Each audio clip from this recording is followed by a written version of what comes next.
dan jangan lupa like-nya, di-like ya.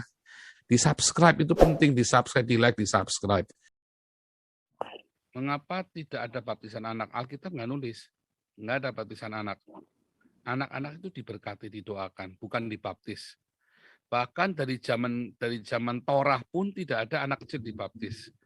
Ada anak umur 12 tahun, ya kalau perempuan, kalau laki-laki 13 tahun.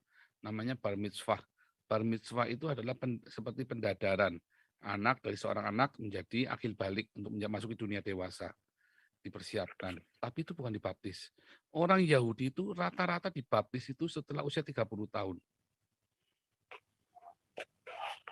Ya, pembaptisan itu setelah usia 30 tahun. Semua kata pembaptisan rata-rata itu disebutkan usia 30 tahun. Nah, orang diproselit, nah dibaptis. Itu setelah usia 30 tahun. Karena itu kedewasaan. Makanya Yesus dibaptis usia 30 tahun. Itu ya. Jadi nggak ada di Alkitab baptisan anak itu nggak ada. Jadi bagaimana bisa kita mau bikin sendiri? Ya ini Pastor izin, tapi saya pernah nonton satu video ini tentang mengapa ada baptisan anak, karena ada suatu ketika Rasul itu menempati sebuah rumah dan keluarga itu percaya dan diberi baptis. Banyak yang menafsirkan bahwa dalam keluarga itu pasti ada anak-anaknya itu. Nah, yang tidak tertulis jangan ditulis, jangan diyakini.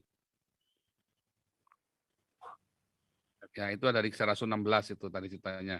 Ada kepala penjara di Roma, di Filipi, terus dia bertobat, lalu dibaptislah dia dan seluruh isi rumahnya. Juga Kisah Rasul 10 Cornelius dibaptis oleh Petrus, keluarganya, juga yang di Filipi oleh Paulus. Ya, tapi apakah anak-anak itu kemudian dibaptis?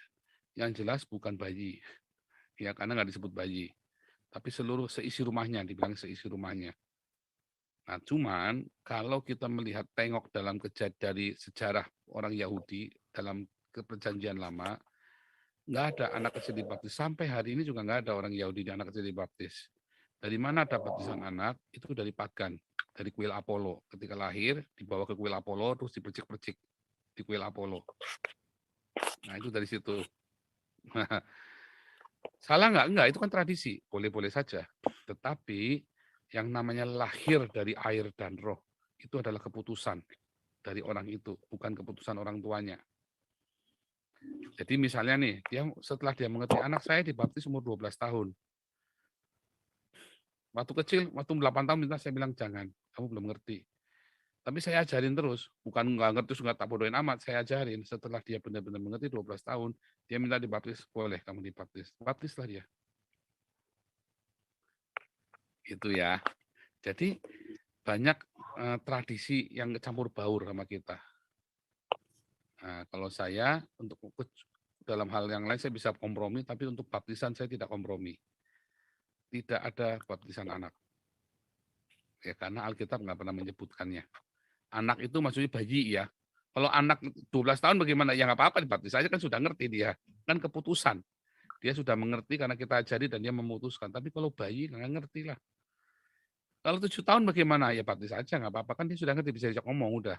Kalau bayi kan nggak bisa diajak ngomong, nggak ngerti dia. Gitu ya. Ya, Gitu nggak ngerti, ya. Pastor. Kalau yang pertama itu, Pastor, gimana, Pastor? Untuk videonya saya belum ketemu ini. Yang apa ya? Yang mengenai kesatuan setan. kesatuan malaikat itu ya. Hillel itu ya pada mulanya kan alam menciptakan langit dan bumi. Itu yang dimaksud adalah jasmani dan rohani. Lalu si Hillel ini ditaruhlah di alam jasmani. Ya. Kemudian di alam jasmani itu kan begitu makmur, begitu luar biasa. Terus tiba-tiba begitu indah gitu kan. Si Hillel ini ingin menguasai seluruh alam jasmania ini. Dan dia mau nantang Allah, dibilangi dalam Yesaya 14 itu kan. Lalu dia naik ke utara, nantang Allah. Baru dia mau naik, dilempar ke bumi. Makanya ada pertempuran di Uranon itu loh, di atmosfer bumi ini. Di awang-awang, bukan di surga. Ada 3 jenis surga bagi orang Yahudi. Dan iblis tidak pernah ada di Uranonnya tempat Allah berada. Nah, jadi dia waktu mau naik dari alam jasmani ya, dia pergi ya, maka dilempar ke bawah katanya Yesaya 14 itu. Mengapa dia mau ke sana? Dia ingin menyamai dengan Allah. Itulah sebabnya Yesus harus turun ke dunia ini untuk mengambil alih dunia ini dari tangan si Helel. Begitu ceritanya. Itu di Yesaya 14, terus di dalam Tirus dan Sidon, di ceritanya Raja Tirus itu ya. Nah, itu juga begitu. Dari sanalah engkau berasal, dikatakan begitu kan. Dengan permata, krisopras, segala macam. Nah, itu cerita tentang Helel itu. Dari mana taunya? Ya dari tradisi Yahudi juga kita ngerti kan. Tetapi itu memang ceritanya itu. Karena misalnya Yesaya 14, nubuatan tentang Babel. Raja Babelnya aja belum ada zamannya Yesaya. Nah, gitu. Jadi itu memang benar-benar penglihatan tentang Helel itu.